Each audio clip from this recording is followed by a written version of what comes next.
All right, so today is pour day. It is Tuesday.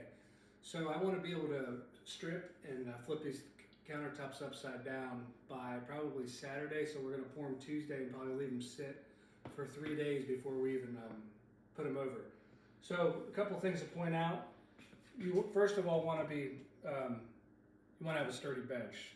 As you can see, I got all my 2x4s up on edge. That's where all the strength is. Once you start filling concrete up in these forms, it's going to add a lot of weight. So if I had these boards laying like this, that's their weakest point. So I actually have the boards up on edge both ways. So as I start to put pressure in these things, it's not going to blow the boards. Another thing you want to look at, and we're going to go over forms on another video, is the black silicone here. As you see, all that's for is to give a round edge around the top of the countertop. It's always good to have good sawhorses, ones that won't move. I've tried to use plastic sawhorses before. They started to buckle underneath all the weight. So I went out and bought these. I spent about 50 bucks on the sawhorses. So today we're going to be mixing concrete. If you want to come over this way. We're going to be mixing concrete in this just a mixing bin. It holds 2 bags, which is plenty enough for what we're doing at a time. The biggest thing we're going to pay attention to today is before you pour, you want to have water, a bucket of water, and a measuring container. I just use an old juice container from this kitchen. You want to have a bag of Portland cement. One bag will do probably 5 or 6 bags of regular concrete. Today, we are just using Sakrete high strength 5000. This stuff is about $7 a bag compared to $40 a bag for a concrete countertop mix. Also want to have your trusty measuring device for your Portland. So the mixture that I came up with is for every bag, 80-pound bag of Sakrete, you're going to put 4 cups of Portland cement in it. The first batch I made, we didn't put any Portland in it. We poured it really dry. The concrete countertops turned out pretty good, but they weren't the best. And I'm gonna show you those in a little bit. So I put Portland. By adding Portland, I can make the mix a little more pliable, and it'll stay strong. So we add a little bit more water. We make it pliable. A couple other things you're going to need is you're going to need a reciprocating saw with no blade, just a little blade, just a drill with a piece of 3/8 inch rebar in it, and I just put a little bend on it. So when you put this in a pipe and you spin the drill, it actually knocks against the steel pipe and it vibrates. So we're going to be running that underneath the table. So we're going to go ahead and start mixing. All right, so we're just going to put the bag in the trough. You're going to be very careful cutting this bag open. You don't want to leave any tears or frays on that bag. Reason being is because you don't want this plastic and paper to come off inside your mix. I had that happen on one of my first countertops, and the piece of plastic was sticking right through the top of the countertop. So just be careful when you're ripping it, and you're just going to gently dump it over.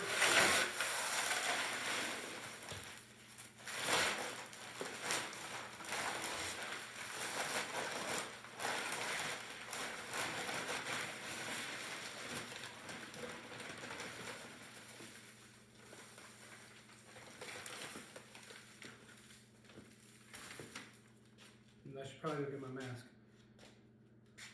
We'll do this one first. So I said 4 red Solo cups full of Portland for each bag.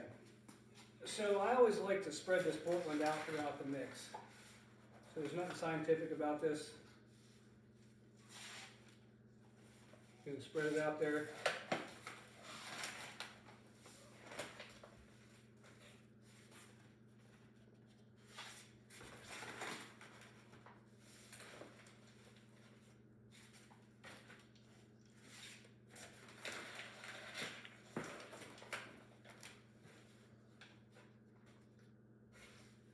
4 cups of that. And then what I like to do before I add the water is just kind of mix that Portland up, so it's all even throughout the mix.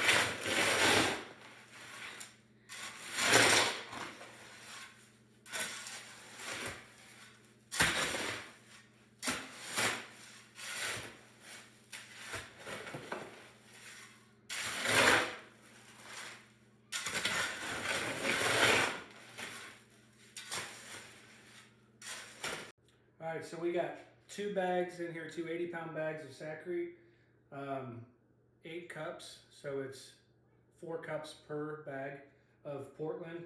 And now we're going to add a little more than a gallon per bag of water for this mix. So we have 2 bags in there. Each one of these is about a half a gallon. So I know I'm going to put 4 of these in, a little more than 4 of these. So I'm going to start off with 2, maybe 3. And each brand of concrete is going to be a little different. So you're just going to want to keep track of, if you want your countertops to be consistent, you want to keep track of how much water you put in each batch. So I'm going to put 3 in for now, start mixing it, and add my 4th one once I get this mixed up a little bit. So again, that's 1 gallon, a little over a gallon per bag of concrete, of water per bag. So I'll check back in with you after I start getting this mixed, and you're just going to shovel it around and get this water mixed really good in this concrete. All right, so we just mixed these 2 bags for about 10-15 minutes. We got about a little over 2 gallons of water per bag. And as you can see, it's pretty dry, but it's not so dry that you can't work with it.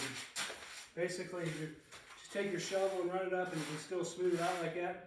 And the concrete keeps from flowing over. We're about at the right consistency now. So we're going to go ahead and set the tripod up, put the camera on there. We're going to go ahead and start placing these into forms. So we'll show you how it's done. All right, so I'm going to throw some shovels full of concrete up on the table. Colton is he's got his rubber gloves on. He's going to work on pressing it into the corner. Now remember, you're only going to want to fill this thing halfway up because we got to add reinforcements into this countertop.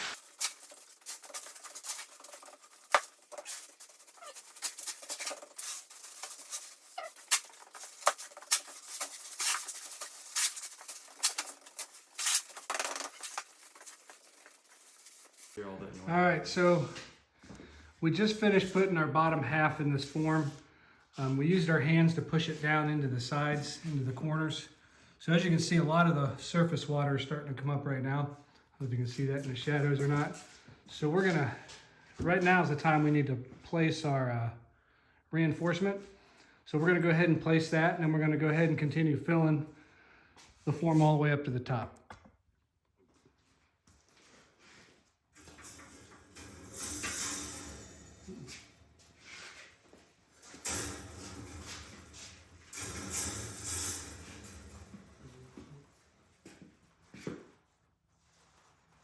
So I had this pre-cut. I had a little bit of leftover, so I'm just going to piece this one together. Basically what you're looking for here is you want to make sure none of your reinforcement is sticking up over the top of your form. You see I got a little piece here, so I'm going to just bend this down a little bit. Because basically all we're going to do, I'm going to shake that in a little bit. Just to get it embedded in there. That'll be all right. That'll cover it. And then we'll just go ahead and do the same thing before we vibrate.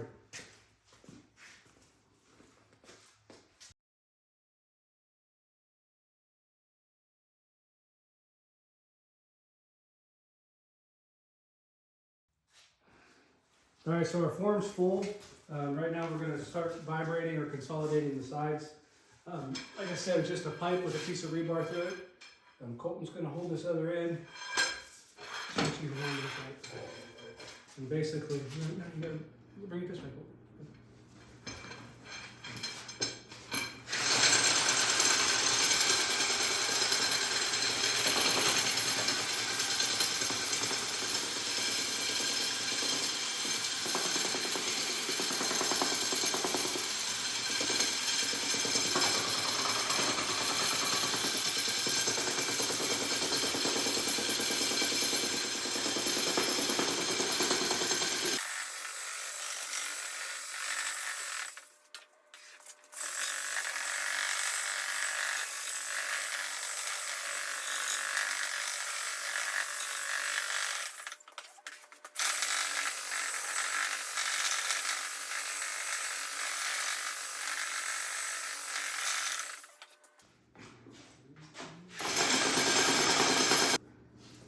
Basically all we're going to do is just in a sawing motion. I'm going to do this before we vibrate the edges.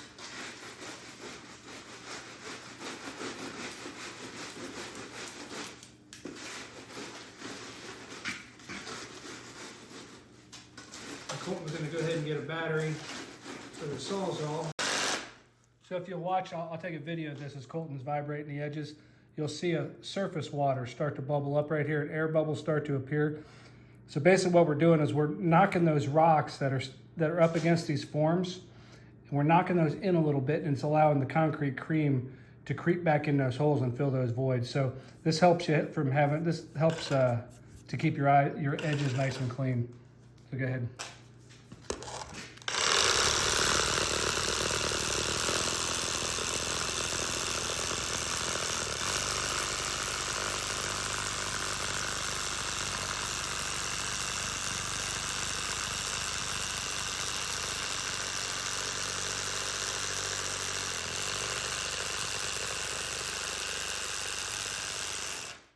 All right, so one thing I found out the hard way is after you get your forms filled up, even though we made proper assurances that this table was nice and flat, I did have one case a month ago where after I poured it, my table bowed a little bit in the center. So it was bowed a little bit. So what I do after I pour, I just take a straight level. I know my level is nice and flat. I just take a level and make sure there's no bows. And see right now, I have a little bow down here at this corner. There's a little bit of a gap. So all I'm gonna do is I'm gonna find something to stick underneath this corner, because what it is, my 2x4s going this way aren't necessarily straight. So I'm just gonna stick something underneath that corner until that concrete sets up, to make sure this thing sets up flat, nice and flat.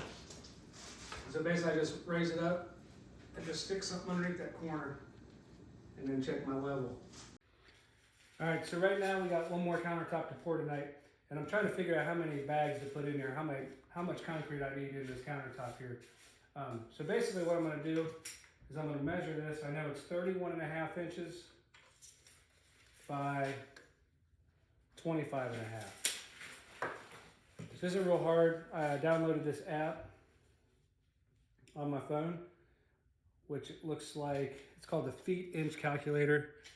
It looks like that one right there. So we're gonna open that. And I'm gonna go back. So basically what you do is you push this volume button right here. So we know we're calculating volume. So we said we are 25.5 inches. So this side's feet, so we're gonna use the green. So we're gonna punch in 25.5. And then we're gonna hit the second one, and we know it's 31.5 inches. And then this third one, my countertops are 1.5 inches thick. So we're gonna type in 1.5 inches. What that's gonna give me is gonna give me cubic feet. So I know I'm 0.7 cubic feet. I know one bag of concrete covers about 0.6 cubic feet, and that's without the Portland. And I also have a little bit of concrete left over in the bin. So we're gonna go ahead and try to do this. Hopefully it'll do it with one bag and we won't have to mix another one. So that's how you figure the concrete for a countertop. Remember, one bag of concrete goes 0.6 cubic feet. All right, so we just spent about an hour and a half pouring basically 3 bags of concrete. There's 2 in this countertop and 1 1/4 in that one. So a couple things I did mention. I ended up going ahead, and after we vibrated everything on the bottom and the sides, I just took a mallet. You can never do too much vibrating, so I just took a mallet and hit the bottoms, and I just went around the sides and tapped those. As you can see right now, I have pretty flat surface, and I haven't even floated this yet. So I have a pretty flat surface. There's a lot of water on top. When I say a lot, not a ton. But when you vibrate, all that water comes up to the top. The concrete settles at the bottom, the water comes up to the top. So I typically just let this sit for a little bit. I got extra concrete on each end. There's not much more I have to do to this. This one here, I haven't screeded off yet. And basically, I'm just gonna do the same thing I did to that last one. I'm just gonna take my board, I'm gonna start at one end and just smooth it out. Just just like so. And I'm going to let this sit a couple minutes. There's no right or wrong way to do this. As long as your bottom's flat and doesn't have any humps in it, because this is the surface that sticks on your, or sits on your counters. So in order for your tops to be level, you want to make sure the bottoms are very, very flat. They don't have to be pretty. A lot of guys say you want to slick trowel the edges, but I've already got a couple countertops installed, and there's not, you don't have to really be slick, a slick trowel around the edges. So basically all I'm going to do is I'm just going to run my trowel over here once or twice tonight. It's a good thing about upside down countertops. You don't have to wait around and finish them all night. So any kind of holes I got at the edges, so I just always want to make sure the holes are, or the edges are always filled nice and level. So I'll do this twice maybe before we go in for the night. And I'll just let this wet concrete sit here for 2 or 3 days. It'll come to cure, it'll cure out here in about 3 days. We'll flip it over in 3 days and start polishing.